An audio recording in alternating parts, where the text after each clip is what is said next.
yesterday's shit show in the hearing about the Signal group chat, which even me, I use Signal. I know it's not completely secure. I'm not a dumbass. Anyway, apparently our government is full of dumbasses. The dumb fuckery that is going on in our government today is... Oh, and let's point the finger and blame someone else. It's someone else's fault. Someone else did it. I will never take personal responsibility for myself, although the president says we should take personal responsibility. I would like to see him do that, by the way. If he wants to take personal responsibility, if he wants me and the rest of America to take personal responsibility, you go first, you fat motherfucker. You go first. You take personal responsibility. Let's see Hegseth take personal responsibility. Let's see Gabbard. Let's see all these fucking idiots, Vance, all of them that were on this chat. Take personal responsibility. Do not preach at us, you motherfucker, that we are supposed to take personal responsibility. You have kept wages low. You're taking our benefits away from us to benefit yourself. You are not God. You're a fucking fat imbecile. And I want you impeached. And I want every member of Congress who is a Republican and did not stand up and say, wait, this is wrong, and you know it is, to fucking quit your job. Because guess what? America is firing your ass. We have fucking had enough. We've had enough of you selling out to Russia. And wait, I think Elon Musk is selling out to China. Has anybody seen the headlines this morning? How China is investing in SpaceX, and SpaceX has what? Government contracts? How is that not a problem? I'm gonna say that's a huge fucking problem. Yes, it's a big fucking deal, to quote Biden. It's a big fucking deal. Deal with it. Quit your jobs. You don't do anything any fucking way but get in the way. Let the Democrats come in and take over and fix the shit you have fucked up. Donald Trump, you are a fucking useless piece of shit. So this is going to be kind of like a rant series, but I feel like it's something that we don't talk about enough. This is to all my other stay-at-home moms out there. Do you feel like the more you stay home, the less you get done? Or how isolating it can be to stay at home and not work? Like, I know everybody looks at it as goals and they want to be a stay-at-home mom and they don't want to work and, you know, they want to get to the point in their life where they don't have to work. And I'm blessed, I realize that. But let's talk about the part of being a stay-at-home mom or a stay-at-home wife or a homemaker that leads to depression and leads to doom scrolling all day and leads to not getting out of your pajamas, which, you know, only perpetuates the depression more because you realize it's 3:00, my kid's about to get off the bus and I haven't changed out of my pajamas. I haven't done anything all day. The dishes are still not unloaded from the dishwasher. The laundry's still piled up. I didn't, you know, all this stuff you don't do, even though you have all day to do it. It's such an oxymoron because it's like I have all the time in the world to get this stuff done. And the more I'm home, the less I get done. And maybe the stay-at-home homemaker life just isn't for me. But I don't know. I was wondering if anybody else, any other homemakers out there felt this way. Like, I want my house to look like a page out of Home and Gardens magazine, but it doesn't. Because, I mean, it's lived in, you know. I have a kid and a dog and a messy 41-year-old. But I don't know. I feel like we don't talk about the part of being a homemaker or a stay-at-home mom that is isolating and depressing and lonely, and you don't talk to other adults all day long. I see you peeping the pimple patch. But, you know, it does do something to you when you don't speak to other adults for days or weeks at a time. So, rant over. I just feel like, you know, as I'm not complaining, I'm very blessed. I do know that. But I'm just wondering if anybody out there feels the same way as I do. Rant over. If I have to jump through 14 dozen different hoops to apply for a job, count me out. I'm not doing it. It's ridiculous. All I should have to do is submit a resume, and I get a cover letter here and there, but all I should have to do is submit a resume. I'm not making a video. I'm not taking an assessment. All you need to see is my work history and whether or not you want to hire me or not. Period. If I have to jump through 14 dozen hoops, I'm not doing it. Does anyone know how much you can get if you sell your kidney? Because I'm sitting here applying for jobs, and if I don't get a job soon, I'm literally going to have to sell my kidney. Like, that's how bad the job market is. That's how desperate I am. I'm going to have to sell a part of my body. What's funny to me is that, like, people will see, like, for example, I'm not just talking about me, but let's use me as an example. Like, they'll see my car. Anyone driving on the highway, you know, anyone who doesn't know me, or even people that might know me or think they know me or whatever, will be like, wow, what a nice car. Like, I bet she just is so successful. Or they'll see my house. You know, people drive past and stop by my house a lot, and it's very flattering because we meticulously designed this house, and I'm very proud of it in some aspects. But we're months away from losing our house if I don't get a job. And I'm months away from losing my car if I don't get a job. So it's just like, you should never like envy anyone else's situation because you don't know. You don't understand it fully. And I'm using mine. Mine is a more extreme situation. Like, yeah, I made really good money and then I was laid off and now I make nothing. And my partner, he still makes pretty decent money, but still, like, we have very expensive bills, and it's just, it's like, we're trying to figure it out right now, and I'm not like super worried about it. Like, I'll either get a job or multiple jobs. I just don't really want to go back to doing that, or we'll sell our house, take a loss, and downsize, which I'm totally fine with. Even if I did have a job, I would probably be totally fine with that, because I'm just so sick of like looking over my shoulder, worrying about the fact that I may or may not keep this corporate job that I probably don't even like having in the first place, just so I can like have the money or whatever. Anyway, I'm just saying, my moral of the story is that, like, you don't really fully understand. I grew up and saw all these people around me having like big houses, fancy cars, all of these things, and I was so envious of them, and I was like, if I can just get here, then I'll be like them. If I can just get that, you know, that degree, that job, that whatever. Like, bullshit. They're either up to their ears in debt, trying to keep up with everybody else, or they actually, you know, most of the people that you will meet that are successful and rich are humble as fuck, and they dress like hobos, and they conserve their money. They're smart with their money. Or I've met people who just buy everything in cash. Otherwise, they are in debt out of their ass. I mean, there's no way around it. I mean, like, yeah, there are successful people, there are rich people, you know, maybe that's family money, whatever it is, I don't know, but all I'm saying is there's always more to the story, and I just don't want anybody to feel like they're less than because they have less materialistically. Like, it doesn't matter. It doesn't matter. I'm in the overthinking doom spiral right now. I had an interview yesterday with like my version of a dream job, working at a university or community college, university, in their youth development program, and kind of adapting the H4 system. And I will be responsible for like food science, which I love to experiment. Like, I can make kimchi, I'm making ginger ales, I've just attempted sourdough. Like, this is my fever dream. Like, I'm right now reading the history of milk, just for fun. And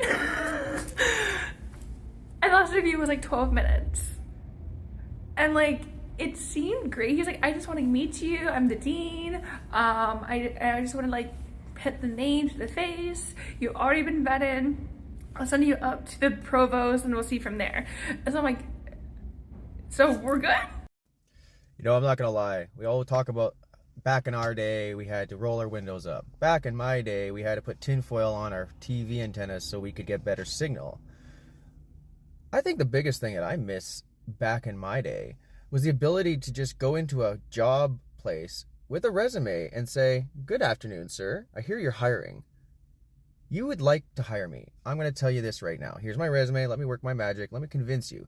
Nowadays, it's all online applications and shit like that. And you're just fighting like a lottery ticket, trying to hope that your application gets found in out of the endless amounts of applications. I'm better off finding a fucking lottery ticket because I feel like either I'll get the lottery or I'll get a job. One of them's going to happen.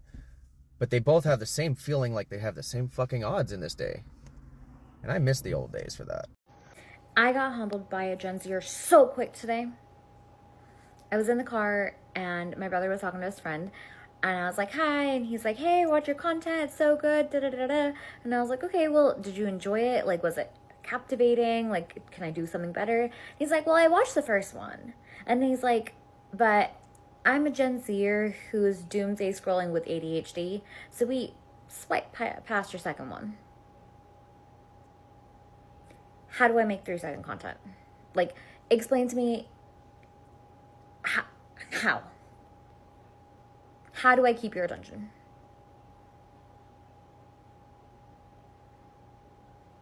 So, hello, millennials.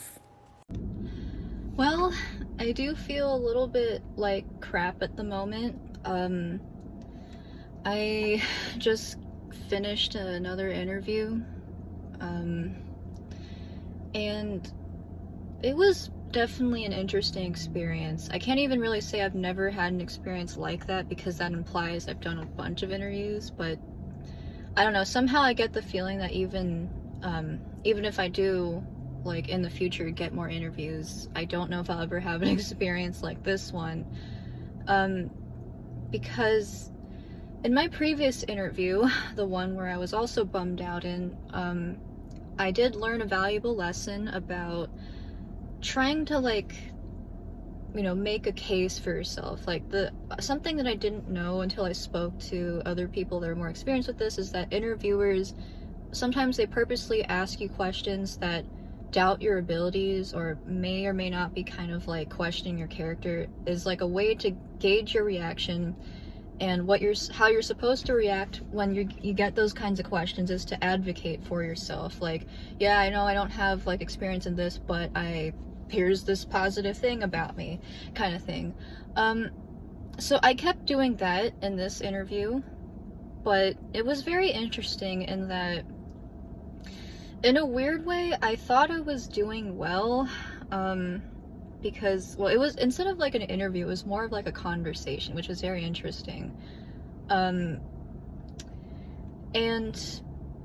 it was odd because I felt like the manager was also like trying to help me find other opportunities, because on one hand it really hurt, not too personally, but I just mean as somebody that does want to get a job, it hurts.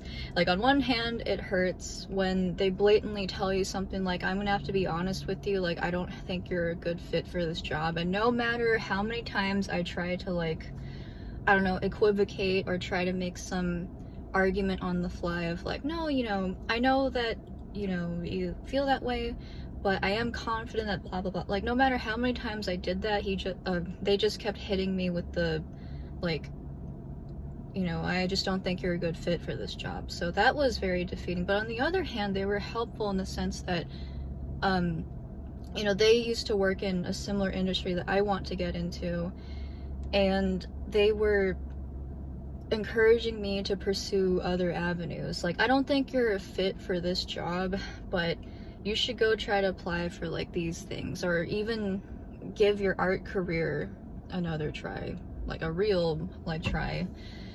So, you know, I don't have any like hard feelings. You know, how can you really have hard feelings towards somebody that is nice to you and trying to help you out? At the same time, like, I do feel a little miffed just because, you know, like, the problem I guess they pointed out about me was my lack of extroversion, because I simply just thought, like, you know, my lack of experience in customer service, like, I knew that was gonna be an obstacle, but like specifically a personality problem of like not being outgoing enough. And to be honest, I know that I do lean more introvertedly. It's just that having been somebody that wants to get into the entertainment industry, like I have been trying to portray myself as more outgoing, as more sociable, but this has been like the third or fourth time that I've been shown that no matter what facade I put on and no matter how good I think it is, like the real me comes out. Like people can tell that the real me is not what I'm trying to be, or like it just leaks out, you know? And I feel frustrated because there's very little I can do about that. Like, unless you're a complete sociopath or like a master actor, how can you really change your personality convincingly? Like, how can you change into a different person? Like, and I understand, you know, trying to force yourself to be more positive and, you know, like more open and be like, hi, how are you doing today? Let me know if I can help with it. I get that, but apparently that's not good enough. Or, you know what, maybe I'm just not like portraying myself as outgoing as I think I am. Who knows? I just know that this has happened like several times. Several people have like basically said similar things to me. And it just kind of makes me think like, maybe I really can't like completely change who I am. So I should just learn to be comfortable with who I actually am, what my personality actually is like, and then just roll with it.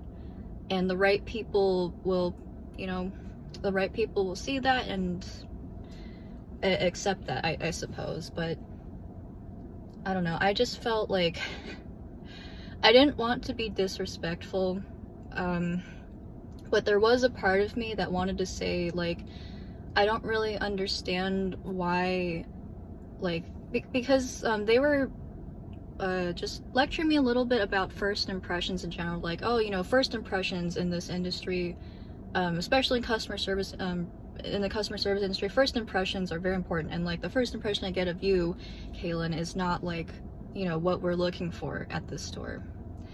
And I understand like what they were looking for. It's just that I wanted to say like, well, the people at the front desk that I spoke to, like, and every time that because I am like a customer of that store, like every time I talk to somebody there, they're not like holly jolly, like they're not really happy, you know. They seem to be like they're nice and they're knowledgeable, but they're not like, I don't even know, it's like if you go to like Disneyland, you know, that type of customers, they're not like that.